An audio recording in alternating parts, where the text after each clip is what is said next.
हाँ, शुरू हो गई।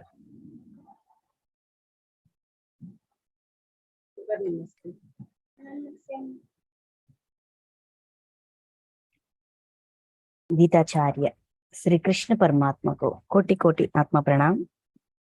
अर्जुन जी को कोटि कोटि आत्मा प्रणाम। वेद व्यास भगवान जी को कोटि कोटि आत्मा प्रणाम। श्री गणेश जी को कोटि कोटि आत्मा प्रणाम।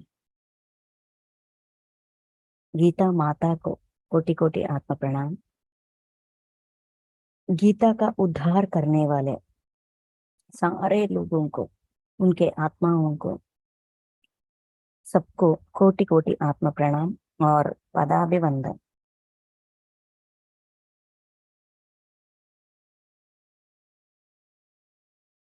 ओके मास्टर्स, आज हम नया अध्याय, चौथी अध्याय, वो है कि ज्ञान कर्म संन्यास योग।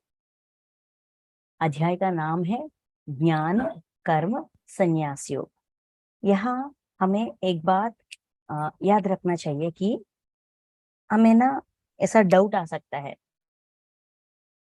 कुछ क्षण में आ सकता है कि ये गीता का ज्ञान सिखाते सिखाते, सुनाते सुनाते, क्या कृष्ण परमात्मा ने कहा ये पहला अध्याय है, ये दूसरा अध्याय है, ये तीसरा अध्याय है, ये चौथा अध्याय है, ऐसा उन्होंने कहा क्या? ये कैसा अध्याय के रूप में है? सही वहां तो सही सीरीज ऐसा हुआ कि अर्जुन जी को एक दुविधा आई थी, हमें इतने सारे लोगों का प्राण लेना ठीक बात मुझे नहीं लग रहा है, मैं युद्ध नहीं करूंगा, ऐसा एक दुविधा आई थी युद्ध क्षेत्र में, धर्म क्षेत्र कुरुक्षेत्र में। उनको ये दुविधा आई थी, ये संदेह आया था, ये दर्द आया था, विषाद आया था उनके मन में। तो उन्होंने ये निर्णय लिया, ठान लिया कि मैं युद्ध नहीं करूंगा, अपने धनुर्बाण छोड़ दिया, गांडी छोड़ दिया, वहां बैठ गया। तो तब कृष्ण परमात्मा उनसे पूछने लगे, क्यों ऐसा, क्यों सोच रहे हो, ऐसा कैसा सोच रहे हो, ये सब कुछ ऐसा, एक ये ऐसी, ये दो गहरे दोस्तों के बीच में उत्पन्न हुई एक डिस्कशन जैसा, एक संवाद जैसा है। मतलब बात कर रहे हैं, किसी को दर्द आया है, दूसरा व्यक्ति उसको संभाल रहा है, समझाने की प्रयास कर रहा है, बहुत प्यार से, बहुत स्नेहपूर्वक से। ये उनके बीच में ये डिस्कशन हुआ था, ये प्रश्न समाधान का ये संवाद हुआ था। ये संवाद नहीं, प्यारा से बातचीत बातचीत हो रही थी इन दोनों के बीच में, अर्जुन जी और कृष्ण परमात्मा के बीच में हो रहा था। तो होने के वक्त अर्जुन जी प्रश्न पूछ रहे थे, कृष्ण परमात्मा समाधान दे रहे थे। अध्याय का प्रश्न ही उत्पन्न नहीं होती, लेकिन हमें ये अध्याय के रूप में, इस सारे श्लोक में, मतलब ये समान 20 श्लोक एक अध्याय, 20 श्लोक एक अध्याय, या 30-30 श्लोक एक अध्याय, ऐसा है कि नहीं है? लेकिन जब हमें ये मिल रहा है एक अध्याय के रूप में, 18 चैप्टर्स के रूप में ये ज्ञान मिल रहा है, एक एक अध्याय को एक एक नाम दिया गया है। वो नाम भी बहुत सुंदर सा और अर्धपूर्वक है, मीनिंगफुल नेम्स। जो उस अध्याय में जो भी उस अध्याय के श्लोकों में जो भी ज्ञान है, जो भी सच्चाई दिखाई गई है, सिखाई गई है, दी गई है, इनसे, इन सब को, या वो सारा ज्ञान को रिप्रेजेंट करती है वो नाम। तो ये किसने किया? ये व्यास भगवान ने किया है। उन्होंने ये सब होने के बाद, कुछ सालों सालों बाद उनको ये, उनके अंदर ये जिज्ञासा पैदा हुई कि इन कुरुवंश युवराजों का, राजाओं का, इनकी कथा, इनकी जो इनकी निजी जिंदगी में हुई सच्ची कथा वेदों के ज्ञान से कुछ कम नहीं है। वेदों में जो ज्ञान दिया गया है, बताया गया है, वो ज्ञान इनके जीवन में प्रस्तुत है। हम ऐसा करेंगे तो हमारा गति ऐसा होगा, हम ऐसा सोचेंगे तो हमारा जीवन ऐसा होगा। ये हमारी करतूतें, हमारे काम, हमारी सोच विचार, हमारे बातें, हमारी निर्णय जिंदगी में कौन से क्षण में कौन से निर्णय लेना चाहिए, उस निर्णय के आधार पर हमारे जिंदगी में कैसा महत्वपूर्ण बदलाव होती है, ये सब कुछ देखकर व्यास भगवान के अंदर ये इच्छा जग गई थी कि इनकी जिंदगी को ग्रंथस्थ करना चाहिए। तो उन्होंने साधना की, अपनी फिफ्थ बॉडी का एनर्जीज को बढ़ाया, विश्व के अतीत में चले गए, और जो सच है, जो दिख रहा है वो दिख रहा है। लेकिन इस हम देखिए, हम इसे जैसे कि जैसा है वैसे देखते हैं। अपने अपनों की जिंदगी में भी कुछ जो विषय वो दिखाना चाहते हैं वही हम देख सकते हैं, पहचान सकते हैं। लेकिन जो विषय वो रहस्य तौर के रूप में अपने अंदर समा लेते हैं, वो हमें कभी भी नहीं पता चलेगा जब तक वो हमको बताते हैं।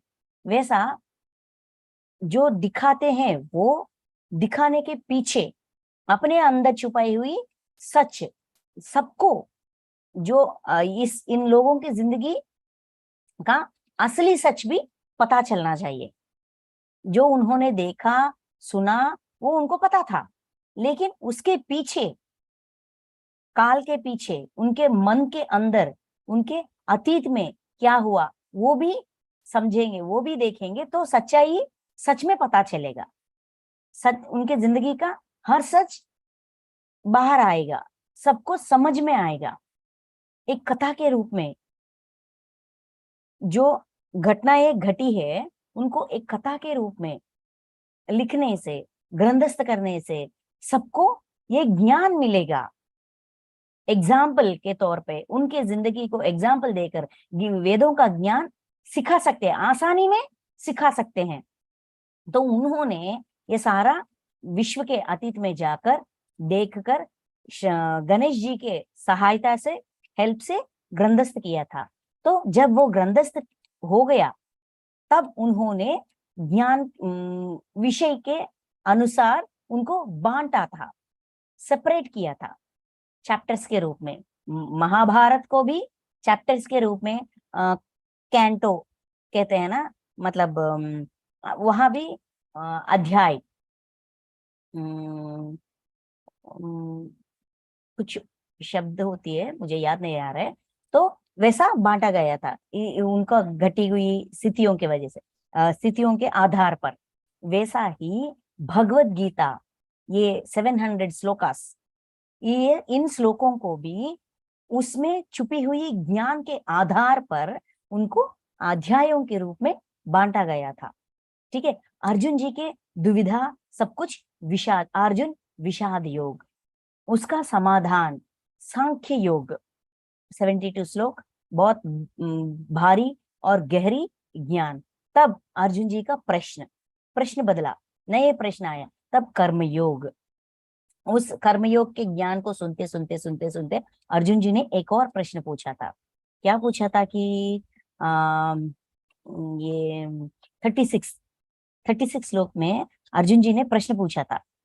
उन्होंने कृष्ण परमात्मा से ये पूछा था कि एक मिनट,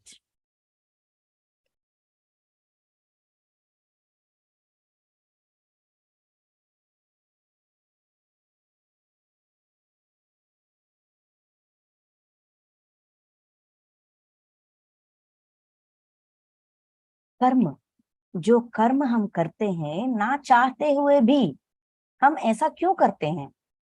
मनुष्य ना चाहते हुए भी पाप कर्म क्यों कर रहा है? जैसे कि कोई खिंचाए जा रहा है उनको, ऐसा करो करो करो जैसा, कौन खींच रहा है, कैसा कर रहा है, क्यों कर रहा है? कोई व्यक्ति अपने ना चाहते हुए भी पाप कर्म क्यों कर रहा है, जिस जिस दबाव में आकर कर रहा है? ऐसा अर्जुन जी का प्रश्न था कर्म योग में। उसका समाधान था 37 से 43 तक। ये रजोगुण के वजह से, काम के वजह से ऐसा, और हमारे अंदर कामना, काम जैसा अरिषद वर्गों में काम, उसके वजह से मनुष्य ऐसा करता है, क्योंकि वो अपने आप को खो बैठता है, क्योंकि ये काम ज्ञान को ढक लेता है। जैसा कि अपने आईने पर धूल जैसा, आग पर राख जैसा, पेट के अंदर बच्चे उस अम्बिलिकल फ्लूइड से जैसा छुपी हुई होती है, ढका हुआ होता है, वैसा काम के वजह से ज्ञान ढकी हुई होती है। इस ज्ञान को कैसे बाहर निकाले?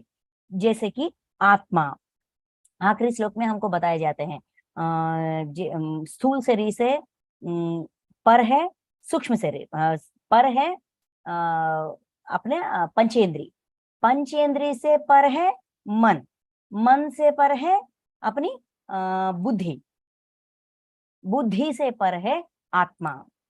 तो अपने आत्मा को, आत्मा में बदलाव ला सकते हैं तो मन को समझाना, मन की ऊपर ये काम का जो पर्दा है ढक गई, या मन में जो ज्ञान है, इस ज्ञान को ढकाने वाले इस काम को बाहर, काम से हम बाहर आ सकते हैं, पूरी तरह से उसको मार सकते हैं, काम को पूरी तरह से अपनी जड़ों से खींचकर बाहर फेंक सकते हैं, ऐसा बताया गया है, ऐसा सलाह देते हैं। समस्या अर्जुन जी ने जो समस्या पूछा था, उस समस्या का कारण भी बताते हैं और समस्या को कैसे निकाल कर बाहर फेंके वो भी बताते हैं। और कहते हैं आत्मा में, आत्मा को जानकर और बुद्धि के द्वारा मन को वश में करते हुए, बुद्धि के सहायता से अपने मन को अपने वश में रखते हुए हम ये काम जरूर कर सकते हैं। अपनी आत्मा में ज्ञान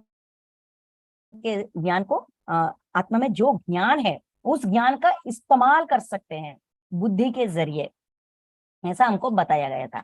उसके बाद ये अध्याय मतलब ज्ञान कर्म संन्यास योग, ये ज्ञान कर्म संन्यास योग के पहले 3 श्लोक कर्मी उस अर्जुन जी का उस प्रश्न का ही समाधान है, कंटिन्यूशन है। लेकिन इसको इस अध्याय में रखने की कारण यह है कि वहां से इन श्लोकों से, इन 3 श्लोकों से अर्जुन जी को एक और डाउट आता है, एक और संशय आती है, उस संशय से और ज्ञान आती है। तो इसीलिए इस अध्याय को उस अध्याय से, इन 3 श्लोकों को उस अध्याय से सेपरेट कर दिया, अलग करके इस अध्याय में रखा गया था। ओके, तो ज्ञान कर्म संन्यास योग, इस योग में, इस अध्याय में 3 तरह की अंश है, विषय है, ज्ञान है, कर्म है, संन्यास भी है। मतलब ज्ञान पूर्वक कर्म करो और न्यास, संन्यास की मतलब क्या है कि सब कुछ छोड़ छाड़ कर कहीं पे चले जाना नहीं, न्यास के मतलब, संन्यास मतलब छोड़ना को, क्या छोड़ना? फल को छोड़ना। ज्ञान पूर्वक कर्म करो, उस फल को छोड़ दो। ये कैसा कर सकते हैं? जो कर्म हम करते हैं उस कर्म को ज्ञान पूर्वक करना चाहिए। मतलब कैसा करना चाहिए? ताकि वो कर्म करते करते ही ज्ञान के रूप में बदल जाए, ज्ञान बन जाए हमारे लिए। जब हमारा कर्म उसी क्षण हमारे लिए ज्ञान बन जाती है, अपने आप हम फल को छोड़ देते हैं। फल का न्यास, न्यासन, छोड़ना, उस पर दृष्टि नहीं रखेंगे। ये कैसा हो सकता है? ये कैसा मुमकिन है? किस विषयों के जरिए, किन किन विषयों के जरिए ये हमारे लिए उसी क्षण मुमकिन होगा? कर्म करते करते ही कर्म को ज्ञान के रूप में बदल कर, मतलब ज्ञान के तौर पे, ज्ञान दृष्टि से कर्म करना, और कर्म करते करते उस कर्म से प्राप्त हुई ज्ञान को भी अपनाना। ऐसा हमारी दृष्टि पूरी तरह ज्ञान में ही रहना। ज्ञान प्राप्त करना चाहिए, ज्ञान प्राप्त करना चाहिए, मुझे ज्ञान चाहिए, मुझे ज्ञान चाहिए, हम कहते हैं, लेकिन जो ज्ञान हमें मिल रहा है, हमें प्राप्त हो रहा है, क्या उन पर हमारा दृष्टि है? यही ज्ञान है, पहचान रहे हैं हम। इस पहचान, जब हम पहचानेंगे और समझेंगे और अपनाएंगे, अपने आप हम कर्मफल को त्याग लेते हैं।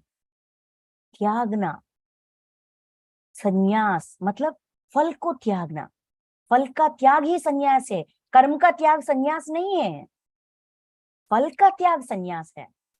कर्म करना ही चाहिए, किसी को भी कर्म करना पड़ता है। कर्म करे बिना हम कुछ भी नहीं कर सकते, ये नामुमकिन है। कर्म ना करे ये नामुमकिन है, ये हमको समझाया गया था, है ना। तो इस अध्याय ज्ञान कर्म संन्यास योग में ये समझा, ये हमको ये ज्ञान मिलता है कि कर्म के जरिए, कर्म करते करते ज्ञान से, सच्चे कर्म मतलब यज्ञार्थ कर्म करते करते, यज्ञार्थ कर्म क्यों करेंगे? क्योंकि हमें ये ज्ञान है कि ये हमारा ऋण को चुका रहे हैं, और सेवा भाव से करने से हम अपने आप उसी क्षण कर्म के फल से रिहा हो जाएंगे। ये ज्ञान नहीं है। यज्ञार्थ कर्म करने से अपने आप उसी क्षण अपने कर्म फल से हम रिहा हो जाएंगे, बंधनों में नहीं फंसेंगे, ये ज्ञान नहीं है।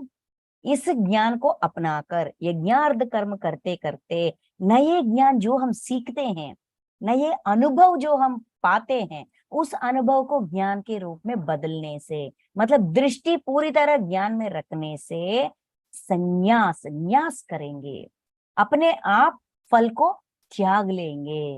ये भी मुमकिन है। ये हमको इस अध्याय के जरिए सिखा रहे हैं, बता रहे हैं, समझा रहे हैं। ठीक है, तो हम अभी अध्याय के श्लोकों में जाते हैं। ठीक है, 1, 2 और 3, इन 3 श्लोकों में पीडीएफ मिला है कि नहीं?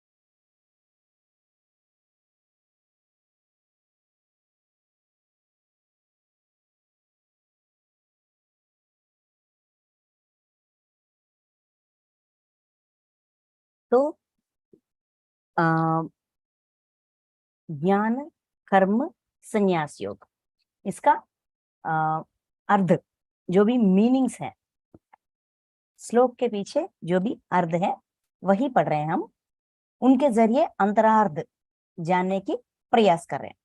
तो पहला श्लोक श्री भगवान वाचा, जो उनका अर्जुन जी का वो प्रश्न था ना, उसका कंटिन्यूशन है। ये भी क्या कह रहे हैं? श्री भगवान बोले, अर्जुन जी ये सब सुनते सुनते, जैसे कि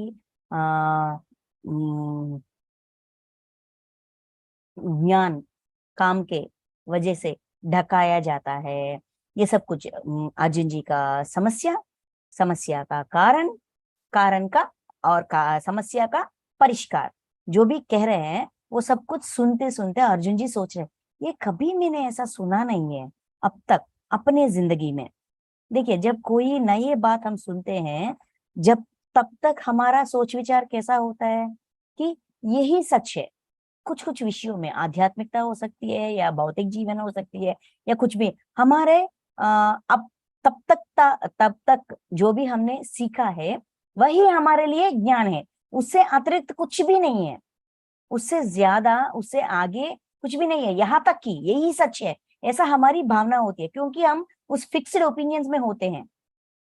यही है जो भी अर्जुन जी अपने इस लंबी जिंदगी में जो भी ज्ञान अपने भाई से, अपने समाज से, अपने गुरुओं से, अपनी परिस्थितियों से सीखा है, वही उनके लिए ज्ञान था। जो भी भीष्म पितामह से, पूर्वज है ना वो, पितामह है, उनसे ज्ञान प्राप्त किया, सबसे जो भी ज्ञान प्राप्त किया वही उनके लिए ज्ञान था, उससे अतिरिक्त कुछ भी उनके लिए सच नहीं था। तो वो सोच रहे थे क्या ये ऐसा हो सकता है, क्या ये कारण है, ऐसा मुमकिन है, अपने आत्मा के जरिए हम ये कर सकते हैं, और बुद्धि को, मन को बुद्धि के जरिए, सहायता से मन को अपने वश में कर सकते हैं, ऐसा अपने आत्मा को भी, आत्मा में जो भी ज्ञान है उसके अनुसार ही हम जीवन बिता सकते हैं। ये क्या मुमकिन है? ऐसा प्रश्नार्थ जैसा, क्वेश्चन जैसा फेस होगा। इसीलिए कृष्ण परमात्मा और प्रूफ दे रहे हैं, ये सच है, ये विश्व नियम है, ये विश्व सच है, उसका प्रूफ दे रहे हैं। समस्या, समस्या का कारण, समस्या का परिष्कार देने के बाद ये प्रूफ दे रहे हैं उसको, अर्जुन जी को क्या कहते हैं, निरूपण कर रहे हैं। देखिए, श्री भगवान वाचा, श्री भगवान ने बोले, मैंने इस अविनाशी योग को सूर्य से कहा था। सूर्य ने अपने पुत्र वैवस्वत मनु से कहा और मनु ने अपने पुत्र राजा इक्ष्वाकु से कहा। मतलब ये ज्ञान अभी नया नया मैंने कुछ कह रही हूँ, अपने इच्छा से, अपने मन से, जो भी मुझे लग रहा है मैं कह रहा हूँ, ऐसा मत सोच अर्जुन। ये बहुत पुराना ज्ञान है, बहुत पुराना। सृष्टि का सृष्टि जब आरंभ हुई थी उतना पुराना ज्ञान है। और उस ज्ञान को मैंने, मतलब यहाँ मैं कौन है? परमात्मा। परमात्मा किसको कह रहा है? सूर्य भगवान को कहाया गया है। मैंने इस अविनाशी योग को, जो योग, कौन सा योग है ये? कर्म योग। कर्म के जरिए व्यक्ति ज्ञानी बन सकता है। यज्ञार्थ कर्म के जरिए व्यक्ति अपने कर्मफल से छुटकारा पाते हुए, उसी क्षण छुटकारा पाते हुए कर्म चक्र से बाहर आ सकता है, यानी जन्म चक्र से भी बाहर आ सकता है। इतना अविनाशी, मतलब नाश नहीं होने वाले ज्ञान, अपने नाश, हम खुद का नाश से, खुद को नाश करने से अपने आप को बचाने वाले इस योग, इस योग ज्ञान, इस योग ज्ञान को सूरज से कहाया था। सूरज ने अपने पुत्र वैवस्वत मनु से, और वैवस्वत मनु ने अपने पुत्र इक्ष्वाकु को ये ज्ञान दिया गया था, ऐसा समझा रहे हैं। मतलब ये यहाँ का अभी अभी बनाया हुआ, या अभी अभी तैयार हुआ, या नए नए अपनी मन से जो भी, मुझे अपनी इच्छा से जो भी, मन से जो भी आ रहा है वो मैं कह रहा हूँ, ऐसा मत समझ। ये बहुत पुराना ज्ञान है, ये इस सृष्टि का ज्ञान है।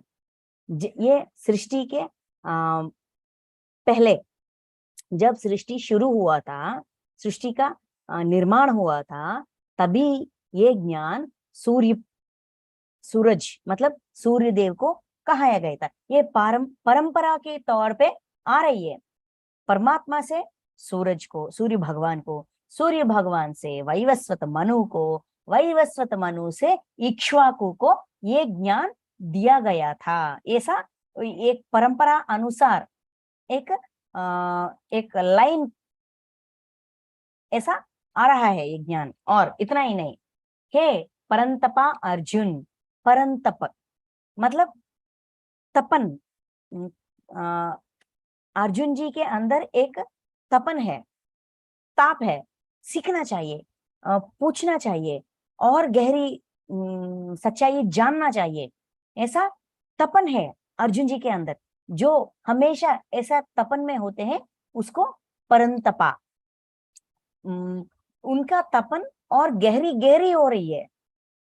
सिर्फ ऐसा सुनकर, अच्छा ठीक है आपने कह दिया, मैंने सुन लिया, चलो युद्ध करते हैं, ऐसा नहीं है। अच्छा ऐसा है, नहीं, और क्या है, इसका मतलब क्या है, उसका मतलब क्या है, और गहराई गहराई में जाने की, और अंदर जाकर सच्चाई पता करने की तपन है अर्जुन जी के अंदर। इसीलिए उनको परंतपा अर्जुन कहकर बुला रहे हैं। इस प्रकार परंपरा से प्राप्त इस योग को राजर्षियों ने जाना है, राजर्षियों ने जाना, किंतु उसके बाद वह योग बहुत काल से इस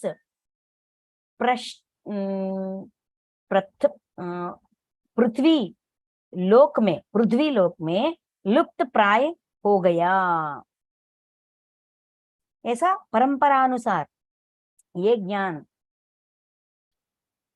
देखिए हम कहते हैं ना, मेरे परंपरा को, मेरे आने वाले पीढ़ियों के व्यक्तियों को ऐसा आगे लेकर जाना चाहिए, ऐसा कहते हैं। मतलब जनरेशन से, सृष्टि के पहले, सृष्टि जब शुरू हुई थी तब से ये ज्ञान दिया गया था। ठीक है, ये ज्ञान एक परंपरा अनुसार, मतलब परमात्मा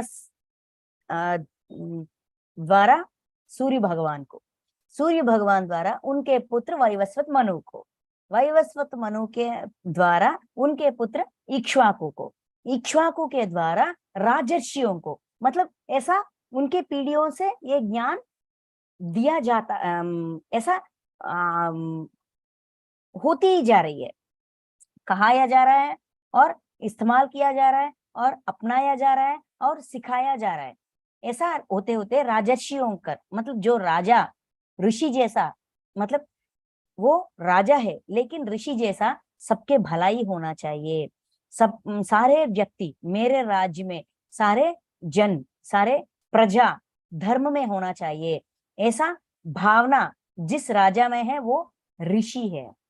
राजा और ऋषि दोनों के मेल राजर्षि, ऋषि की तरह धर्म सिखा रहा है, राजा की तरह संरक्षण कर रहा है प्रजा का, राज्य का, सबका। इनको राजर्षि कहते हैं। राजर्षियों ने सीखा है और सिखाया है अपने प्रजा को, अपने पीढ़ियों को। ऐसा सिखाते सिखाते सिखाते ये पृथ्वी पर ये ज्ञान लुप्त प्राय हो गई, मतलब मिल नहीं रही है, क्योंकि कहीं पे ये चेन, ये ज्ञान प्रवाह का, ये योग का ज्ञान का प्रवाह कहीं पे टूट गई है।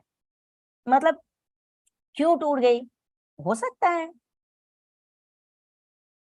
जनरेशंस बीतते बीतते कुछ लोग ये ज्ञान अपना नहीं सकते, समझ नहीं सकते, हो सकता है, कारण हमें नहीं पता। बस हम आजमा सकते हैं कि समझ नहीं आने के वजह से उन्होंने समझा नहीं। अगर हम नहीं समझ पाएंगे तो कैसे बता पाएंगे? सुनना अलग बात, समझना अलग बात। जो बात सुनते हैं लेकिन समझ में नहीं आती, उस बात को हम आगे किसी और को बता नहीं सकते। इसीलिए समझना बहुत आवश्यकता है। समझने के बाद उसको अपनी जिंदगी का सच बनाना, इसे भी महत्वपूर्ण बात है। उस ज्ञान को अपनाना, जब तक उस ज्ञान को हम अपनाएंगे नहीं तब तक हम उसको किसी और को नहीं बता पाएंगे लेकिन पीका पीका सा होगा, उनको समझ में नहीं आएगा, क्योंकि अनुभव नहीं है हमें। ऐसा होते होते होते कुछ जनरेशंस, कुछ समय, कुछ युग बीतते बीतते ये ज्ञान धरती पर लुप्त प्राय हो गई, मतलब अवेलेबल नहीं है।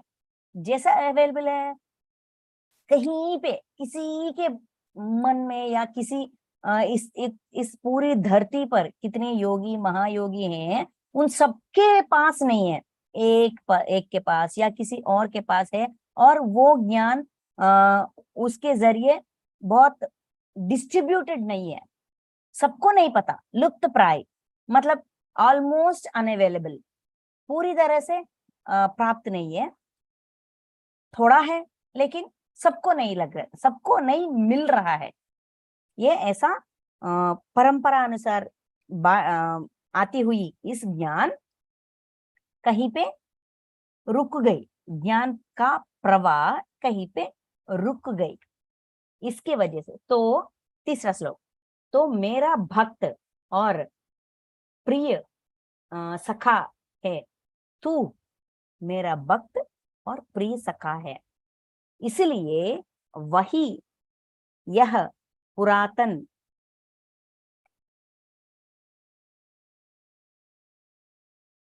इसलिए वही यह पुरातन योग आज मैंने तुझको कहा तुझको कहा है, क्योंकि यह बड़ा ही उत्तम रहस्य है।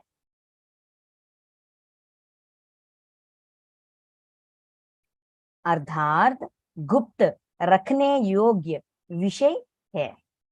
तो अच्छा ठीक है, तो ये ज्ञान इस जन पीढ़ियों से परंपरानुसार आती हुई बहती हुई ये ज्ञान कहीं पे रुक गई। ठीक है, तो अर्जुन जी को कृष्ण परमात्मा क्यों कह रहे हैं, क्यों कह रहे हैं ये ज्ञान? क्योंकि ये ज्ञान सुनने के लिए हमारी अंदर दो गुण, दो लक्षण होनी चाहिए। क्या है? भक्त और प्रिय सखा। भक्ति और सखापन। भक्ति की मतलब क्या है? विश्वास, भगवान पर विश्वास, जो बात कहाया जा रहा है उन पर विश्वास, जो बात कह रहे हैं उन पर विश्वास, जो ज्ञान मिल रहा है उस ज्ञान पर विश्वास, सारे एंगल्स पे, सारे विषय पे विश्वास, अटूट विश्वास। और प्रिय सखा, सखा की मतलब क्या है? फ्रेंड, है ना, दोस्त। प्रिय सखा, बेस्ट फ्रेंड। दोस्ती का मतलब क्या है? दोस्ती का मतलब ये है हमारा दोस्त कैसा भी हो, दोस्ती का उसूल और मतलब कैसा भी हो, उनके अंदर अच्छाई, बुराई, सच्चाई, झूठापन, जो भी हो, पॉजिटिव्स एंड नेगेटिव्स, सबको हम स्वीकारते हैं। सबके साथ उस व्यक्ति को हम स्वीकारते हैं, नकारते नहीं। तुम्हारे अंदर ये गुण है इसीलिए मुझे तुम नहीं चाहिए, मेरे दोस्त के रूप में मुझे तुम नहीं चाहिए, ऐसा कहना दोस्ती नहीं है। दोस्ती और सखापन का मतलब ये है जैसा भी हो, सामने वाला व्यक्ति जैसा भी हो, उनका लक्षण जैसा भी हो, उनका गुण जैसा भी हो, अच्छा हो बुरा हो, जैसा भी हो, पूरी कैरेक्टर, उसका उसकी कैरेक्टर को 100% स्वीकारना ही दोस्ती है, सखापन है। तो अर्जुन जी कृष्ण परमात्मा का प्रिय सखा है। इसका मतलब क्या है? जो भी कहाया जाता है वो आंख मूंद कर विश्वास करते हैं, क्योंकि उस पर विश्वास है, उस सखापन, फ्रेंडशिप, स्नेह भाव के वजह से स्वीकारते हैं। क्योंकि जैसा भी हो तुम मेरा सखा हो, मेरे सखा जो भी कहे मैं मानूंगी, मैं अपनाऊंगी।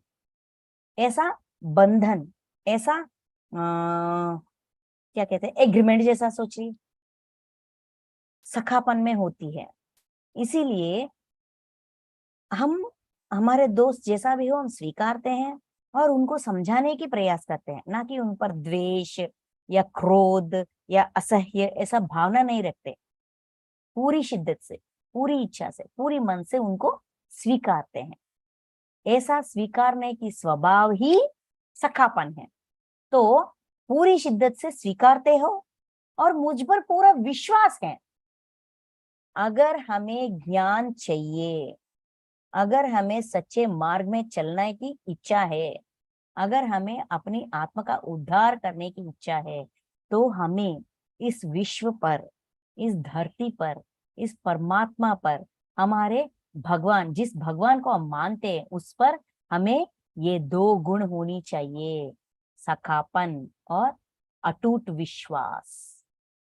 भक्त सखा, प्रिय सखा, भगवान को अपनी सखा मानना चाहिए और उन पर विश्वास होना चाहिए। जैसा भी परिस्थिति हो, मेरे भगवान मुझे राय दिखाएंगे, सलाह देंगे। जो भी मेरी जिंदगी में हो रही है वो मेरी करतूत की वजह से ही हो रही है। जब मैं ये स्वीकारूंगा तो भगवान की जो भी सलाह है वो मुझे दिखेगा, समझ में आएगा। अच्छा, इस परिस्थिति से बाहर आने के लिए ये सिखाया जा रहा है, ये मार्ग दिखाया जा रहा है, हम अपनाएंगे। एक साधक के अंदर, एक ज्ञान पिपासी के अंदर एक व्यक्ति के अंदर क्या होना चाहिए? भक्ति यानी विश्वास, परम सखा मतलब सखापन, फ्रेंडशिप, पूरे प्लस और माइनस। क्योंकि हमें भी, हमारे अंदर भी भगवान ना, कृष्ण ना ऐसा किया है, उन्होंने वैसा किया है, ये अच्छा है या बुरा है, ऐसा दुविधा नहीं है अर्जुन के अंदर। हम अब इस युग में, इस क्षण में कृष्ण परमात्मा को भगवान मान रहे, लेकिन उस देश काल मान परिस्थितियों में जब कृष्ण परमात्मा जन्मा था, उस युग में कृष्ण परमात्मा को कितने कितने अपनिंद हैं, उसके ऊपर कैसे मानते हैं, कैसे बात करते हैं किस कृष्ण के परमात्मा? रणचोर कृष्ण कहते हैं, क्या कहते हैं, वेन्ना, चोर, अ, चोर है, स्त्रियों के साथ खेलता है, गोपियों के साथ खेलता है, ये स्त्रीलोल है, ये रण से भी भागता है। ऐसा कितने कितने तरह तरह तरह की कृष्ण परमात्मा के प्रति उस युग में था, है कि नहीं? लेकिन उन सबको नजरअंदाज करते हुए कृष्ण परमात्मा के अंदर कैसा कैरेक्टर को, कौन से कैरेक्टर को अर्जुन ने देखा हमको नहीं पता, लेकिन सारे समाज उनको कोसती रहती है, ऐसा व्यक्ति है, ऐसा व्यक्ति है, मायावी है, वैसा है, ऐसा है, ऐसा तरह तरह की बातें उस काल में, उस देश काल मान परिस्थितियों पे कृष्ण परमात्मा के प्रति ऐसा था, है कि नहीं? अब कुछ लोग मानते हैं, कुछ क्षण हम हाँ हाँ ज्ञानी है मानते हैं, ले और कुछ क्षण ऐसा किया है, क्यों किया है, ऐसा हमारे अंदर ये भेदभाव आती है। अर्जुन के मन में ऐसा भेदभाव नहीं है।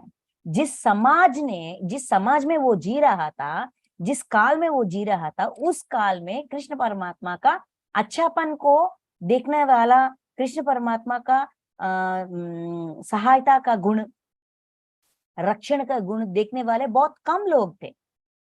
सारे और विषयों पर और विषयों के जरिए ही कृष्ण को जानते हैं। लेकिन उन स्थितियों में भी, ऐसा समाज में भी, ऐसा स्थितियों में भी अर्जुन जी को कृष्ण परमात्मा पर बहुत अटूट स्नेह था, स्नेहपन था। अरे यार कहने दो, जो भी है अच्छा, ऐसा है तो ठीक है, लेकिन नहीं, कुछ तो है इस व्यक्ति में, कुछ तो है जो मुझे उन पर, उस पर खींचा लेके जा रहा है। मेरी गहरी मतलब प्रिय सखा है, सखा बना दिया, क्योंकि उनके अंदर, अर्जुन जी के अंदर कृष्ण परमात्मा के प्रति भेदभाव नहीं था, ऐसा है वैसा है ऐसा भावना नहीं था। जैसा भी हो मेरा फ्रेंड है, अच्छा हो है तो क्या है,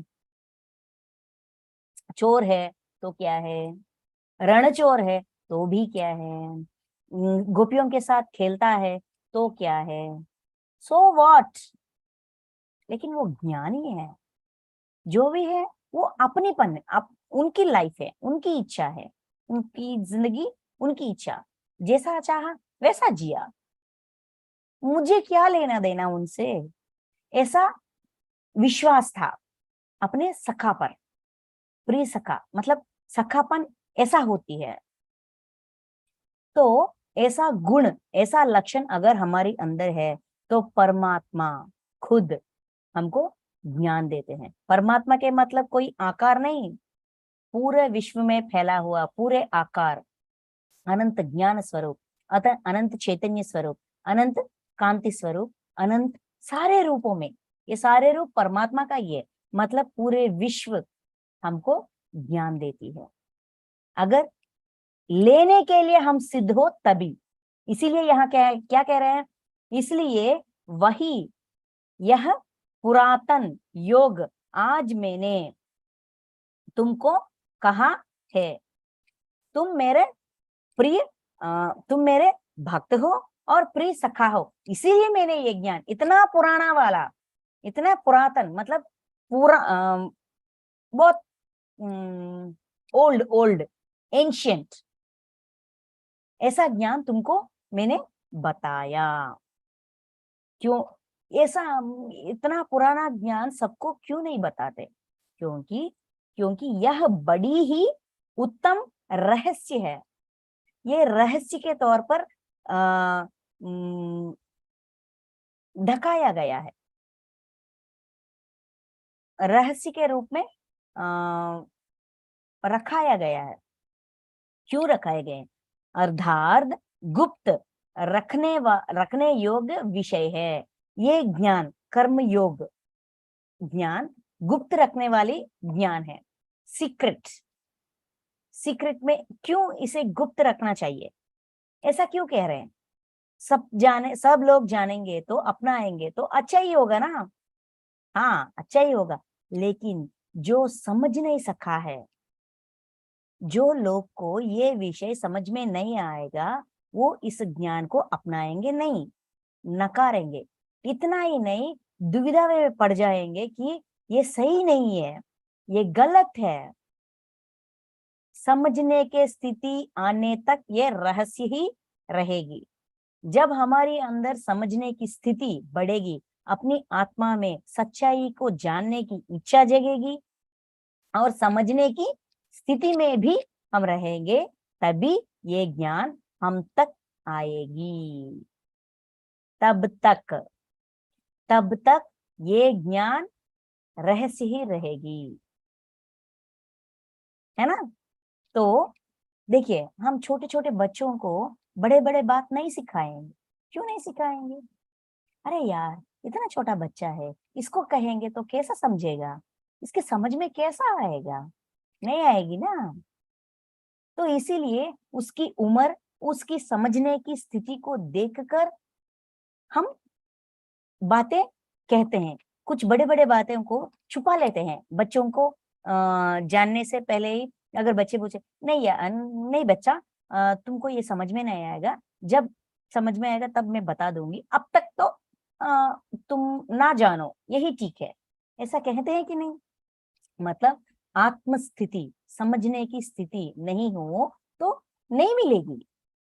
ऐसा ऐसा नहीं मिलेगी कि मतलब कि क्यों कोई ऐसा हाथ में देकर चले जाएंगे, ऐसा नहीं है। ज्ञान किसी से छुपा नहीं होती, ज्ञान विश्व में फैलाई गई है। जब हमारी स्थिति उस समझ हमारी स्थिति ऊंची होती है, जब हमारी स्थिति समझने की स्थिति में आएंगे, अपने आप समझ में आ जाएगा, अपने आप दिया जाता है। कोई भी ज्ञान को ऐसे पकड़कर जकड़कर नहीं रहते। कोई मास्टर्स ये इसको ढकाना चाहिए, इसको एक तिजोरी में बंद करना चाहिए, एक संदूक में रखकर ताला लगाना चाहिए, ऐसा नहीं है।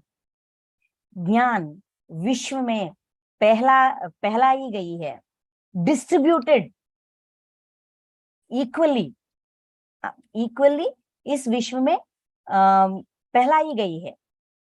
इस पहलाई गई ज्ञान को जब हमारी समझने की लेवल, अंडरस्टैंडिंग लेवल्स बढ़ते हैं, अंडरस्टैंडिंग लेवल्स बढ़ते हैं, तब हमको समझ में आ जाएगा अपने आप। तब तक ये रहस्य है ना, है कि नहीं? तो ये बात कह रहे थे। ये 3 श्लोकों में कहाया गया इस बात को, इस गहरी सच को, विश्व का सच है, बहुत गहरी है, और ऐसा सच है कि हम मान ही नहीं सकते। ये सच है क्या? ऐसा कहकर कृष्ण भगवान चुप हो गए। ठीक है, चुप होते हुए जो जो अर्जुन जी का डाउट था, वो डाउट तो क्लैरिफाई हो गई। तो कृष्ण परमात्मा चुप हो गए।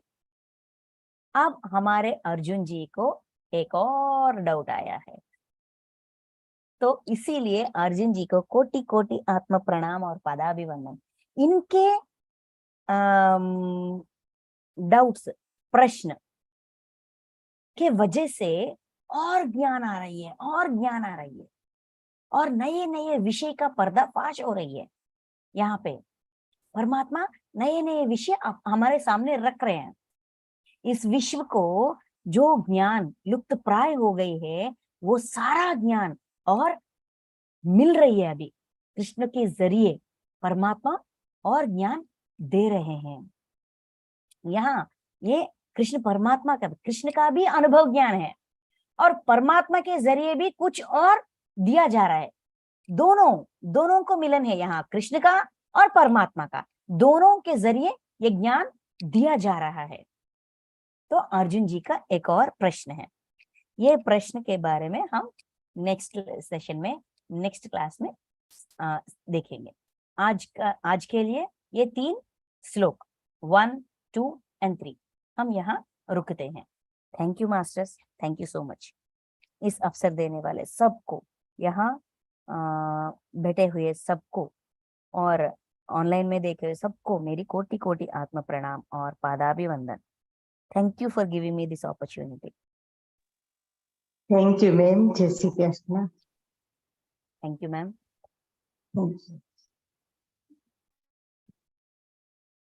थैंक यू मैम, बहुत बहुत धन्यवाद। Thank you ma'am. बहुत अच्छा। किसी को कोई डाउट्स हो, कुछ समझ में नहीं आया है तो बता दीजिए। हम thank you ma'am. Thank you ma'am.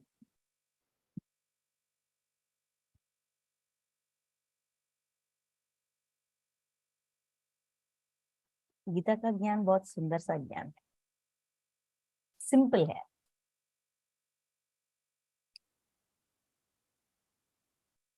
तो किसी का कोई प्रश्न नहीं है? Thank you ma'am. तो हम मीटिंग एंड करें।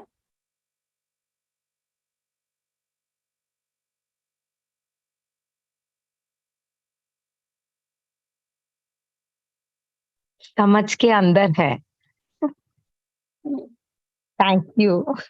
Thank you ma'am.